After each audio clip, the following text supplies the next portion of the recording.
I keep seeing videos on my recommended that either say silver is going to rise and be unstoppable, or that it's going to inevitably fall. As a stacker, it's hard to know what to do when you're getting such mixed messages, especially when these are two complete opposite predictions. So I wanted to share with you guys not what I think silver is going to do in the next few weeks or months, but instead what my plan is and how it's going to change with what silver does. Let's get right into it. But first, I just wanted to state that I am not a professional financial advisor or a financial advisor at all. I just like sharing what works for me, what I'm doing as an investment, and why I make the decisions I do. I really recommend that you do your own research or talk to an actual financial advisor before you make decisions. Don't do what people tell you, do something that you think is right for your own investment and future. Anyways, let's get into it. Because of the economic situation in the United States and other countries, it's possible that silver will crash down to $15 an ounce. If the answer was just that simple, it would make sense to just save until silver's lower and then buy. But things are never that simple. On the other hand, silver could rise up to $25 to $30 an ounce by the end of the year. This is a pretty drastic difference in predictions. So what am I going to do to prepare for both?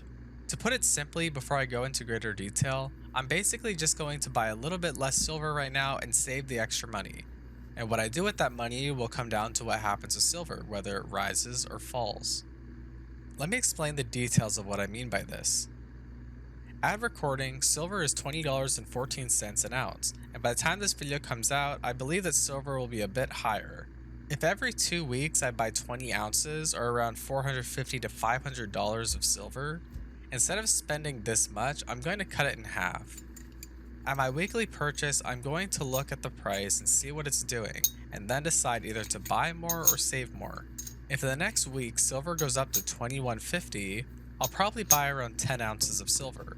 If silver drops to say $18.50 again, I might be buying around 15 ounces. And that extra $100 to $200 I'm saving and not buying into precious metals right now are either going to go into silver if it drops really low, or it'll be my savings for gold or another purchase for somewhere else in my portfolio. There still are a few issues with this way of stacking. The two main issues is that I'll still be buying silver and might lose money. If silver does go down, I'm definitely still losing money on my purchases, and if silver keeps going down, I won't have as much saved to buy it at its bottom. But in the case that silver keeps going up, this will mean that I still have bought silver at a lower price, making a profit. The whole reason why this is what I'm going to do is because instead of either spending my usual $500 and risking silver going down and having nothing saved, or not buying anything and silver goes up and not having any silver stacked for when the price is low right now, I'll have a bit of both. If silver keeps going up, I'll buy less until I see it start to flatten. Then I'll resume to my normal purchases. If I see silver start to drop more and more, I'll keep buying more and more silver, maybe buy 20 ounces if it's below 19 again. And since I'm still saving, I'll have extra money for when it goes down even lower, instead of buying it all as soon as it hits, say, $19 an ounce. Sure, I could gamble and decide not to buy any silver right now, and if silver does drop, I'll have a lot of money saved to make a really big silver purchase. But the risk of all or nothing doesn't sound appealing to me.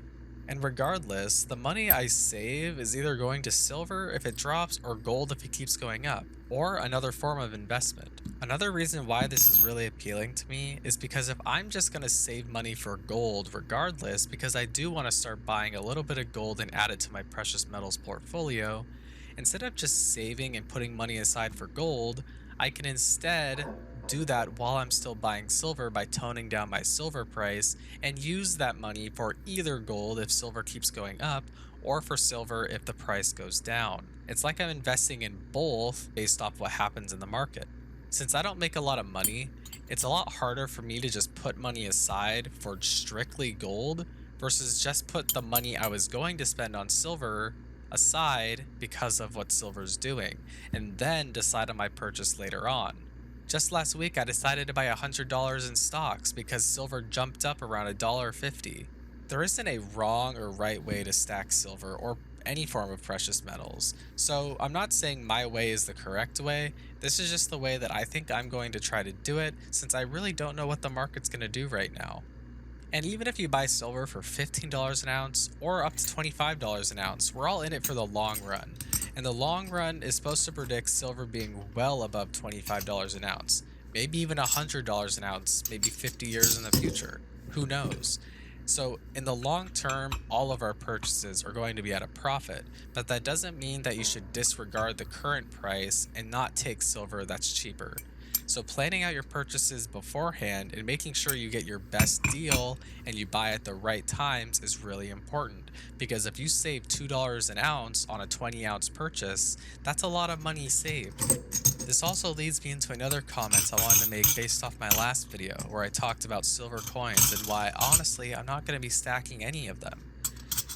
Even though this price of silver is heavily manipulated, and the price of coins maybe are reflecting what the price of silver wants to be, because the market is holding it down, the manipulation is keeping it from reaching the $30 an ounce that maybe it should be right now, I'm still going to take the cheaper option because yes, I could be buying silver eagles for $30 an ounce, and those coins are really nice and highly desirable.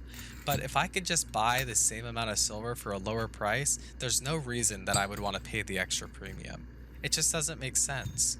I do agree that silver is undervalued, and I do think that the price of the premiums right now is starting to reflect what silver should be. I'm still going to buy silver for the lowest price I can, and I'm not going to focus on buying silver that's really expensive, even if it's nice, a coin, collectible, or because it'll be easier to sell in the future. Yes, silver eagles and other coins will always have a high premium, and this will make them easier to sell, and you'll also get more than just the price of silver. But again, if I can just buy silver for a lower price right now, I'm going to take it. If the premiums were just a little bit lower, then I would be buying silver coins instead of rounds and bars. Anyways, sorry for that little rant. I just wanted to clear that up because I do understand that silver coins might be reflecting what they're actually worth, but I'm not going to buy them if they're that expensive. I'm just going to stick to generics for now. But anyways, back on topic, if you decide to save now or buy now, my opinion is that you shouldn't invest assuming silver will do one thing or the other. Invest with both outcomes being possible. I do think silver is undervalued, which is why I'm investing in it, but I don't think silver will reach what it's worth for a long time. So for now, I'm going to keep planning out my purchases for the short term and make sure I don't go overboard. Regardless of how you decide to buy, planning out your purchases is really important and it will help you a lot in the long run. Anyways guys, that's all I have to say for now. I'll see you all in the next video. Peace.